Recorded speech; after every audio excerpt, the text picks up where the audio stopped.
लोग ऐसे नारा लगा रहे हैं जैसे कि ईवीएम में सेटिंग कर दिए हैं, बोल रहे हैं। स्वाभाविक है, जब इन लोगों को हार सुनिश्चित देख लेते हैं तो ईवीएम पर आरोप लगाने लगते हैं।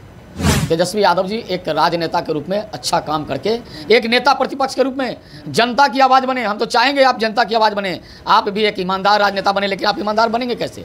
आपने 32 वर्षों में 32 से ज़्यादा अकूत कमाई किया है, अपने कंधे पर 32 से ज़्यादा आरोप, भ्रष्टाचार के आरोप को सहन किया है। आप ईमानदार राजनेता बनेंगे कैसे? परिवारवाद का विरोध किया था लालू जी ने, भ्रष्टाचार का विरोध जयप्रकाश जी ने किया तो उनके साथ कदम से कदम मिलाकर चलने का प्रयास किया। लेकिन जब सत्ता में आए तो सत्ता में मदान होकर इन्होंने भी परिवार को आगे बढ़ाया। जात की बात तो करते हैं लेकिन जात के किसी नेता को आज तक बढ़ाया क्या? उन्होंने इनके पिताजी पर ही आरोप लगा, 800 करोड़ का पशुओं को चारा खाने का आरोप, निगलने का आरोप इनके पिताजी पर लगा है। ये प्रवचन न करें, एक बेईमान, एक भ्रष्ट राजनेता के पुत्र होने के बाद भी इस प्रकार की बड़ी बड़ी बातें करते हैं, शर्म नहीं आती? दिल्ली के रामलीला मैदान में इंडिया गठबंधन का कहें तो एक तैयारी चल रही है, कहें तो चुनावी सरगर्मी को देखते हुए रैली कर रहे हैं इंडिया गठबंधन के लोग। और वहां से तेजस्वी यादव कहते हैं मोदी जी किसानों से नहीं मिलते हैं, प्रियंका चोपड़ा से मिलते हैं। अभी हमारे साथ बीजेपी प्रवक्ता हैं, क्या कहिएगा, किससे मिलते हैं मोदी जी, किसानों से नहीं? मोदी जी सबसे मिलते हैं, सबकी सुनते हैं, सबके लिए काम करते हैं, तो काम करते रहते हैं। इनके जैसे लोग नहीं हैं। वो तो कह रहे हैं कि प्रियंका चोपड़ा से मिलते हैं, किसान से कहाँ मोदी जी मिल रहे हैं? मोदी जी किसानों से भी मिलते हैं और तेजस्वी जी को पता होनी चाहिए इस देश में लगभग 55 से 60 वर्षों तक कांग्रेस की सरकार रही, कभी किसानों की बात नहीं सुनी। कांग्रेस के खिलाफ भी ही इनकी पार्टी भी बनी है। लालू जी भी कांग्रेस के विरोध के उपज हैं। लालू जी, नीतीश जी, मोदी जी, सभी लोग जितने लोग हैं सब लोग कांग्रेस के विरोध के उपज हैं। आज भले ही कांग्रेस की गोद में जाके बैठ गए हैं, क्योंकि भ्रष्टाचार के खिलाफ जयप्रकाश जी ने जब आंदोलन का बिगुल फूंका तो उस आंदोलन में ये सब लोग थे। लेकिन आज वही भ्रष्टाचारी परिवार लालू परिवार को सूट कर रहा है, इसलिए कि ये भी कांग्रेस के साथ मिलकर ये भी पूरा भ्रष्टाचारी हो गए, ये भी परिवारवादी हो गए। परिवारवाद का विरोध किया था लालू जी ने, भ्रष्टाचार का विरोध जयप्रकाश जी ने किया तो उनके साथ कदम से कदम मिलाकर चलने का प्रयास किया। लेकिन जब सत्ता में आए तो सत्ता में मदान धोकर इन्होंने भी परिवार को आगे बढ़ाया। जात की बात तो करते हैं लेकिन जात के किसी नेता को आज तक बढ़ाया क्या? उन्होंने कहा कि भाजपाई जो है वो बड़ी छलिए हैं और यूरिया को आप लोग चीनी बना देते हैं, चीनी को यूरिया। देश की जनता, ये जो तेजस्वी यादव बोल रहे हैं ना,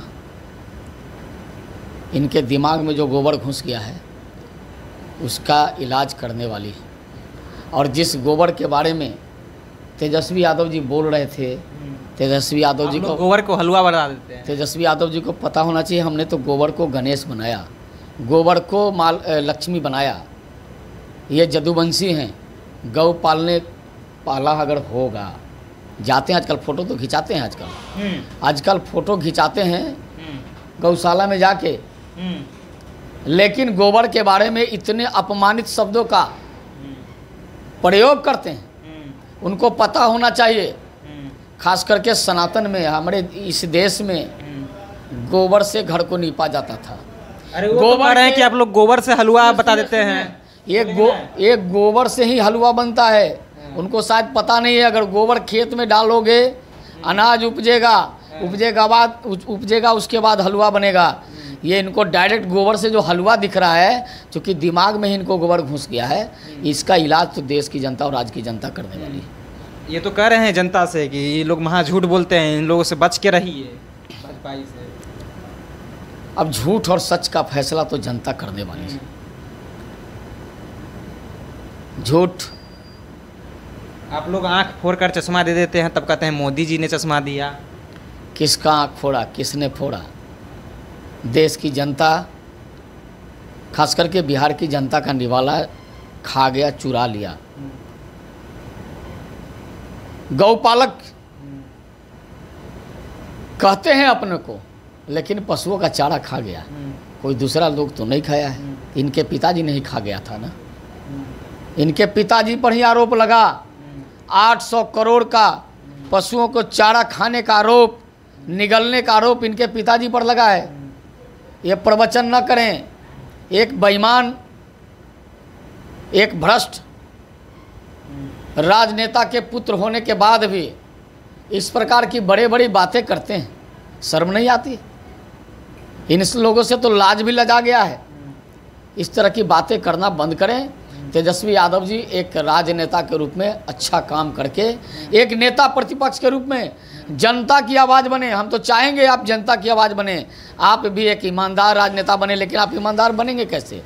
आपने 32 वर्षों में 32 से ज़्यादा अकूत कमाई किया है, अपने कंधे पर 32 से ज़्यादा आरोप, भ्रष्टाचार के आरोप को सहन किया है। आप ईमानदार राजनेता बनेंगे कैसे? आप लोग ऐसे नारा लगा रहे हैं जैसे कि ईवीएम में सेटिंग कर दिए हैं, बोल रहे हैं। स्वाभाविक है, जब इन लोगों को हार सुनिश्चित देख लेते हैं तो ईवीएम पर आरोप लगाने लगते हैं। जब कर्नाटक जीता, तो दिल्ली में बड़ा ऐलान कर दिए हैं कि भाजपाइयों लोग से बच के रहिए, ये लोग बहुत झूठे बोलते हैं। देश की जनता अच्छा किया इन लोगों ने। ये पूरा राजनेताओं का जुटान हुआ, बशर्ते रामलीला मैदान भी करा रही है। वो लोग करे, ये भ्रष्टो तुम हमारे मैदान पर क्यों आ गए? तुम्हारे लिए तो जगह जेल में है, तुम तो सब बेल वाले हो, तुम लोग यहाँ क्यों आ गए? लेकिन वो रामलीला मैदान, वो रामलीला के लिए जाना जाता है। भगवान राम और कृष्ण की लीला सब लोग जानते हैं। इन भ्रष्टों और बेईमानों से मुक्ति दिलाने के लिए इस संसार को रामलीला और कृष्ण लीला हुआ था। रामलीला मैदान में पहुंच गए हैं।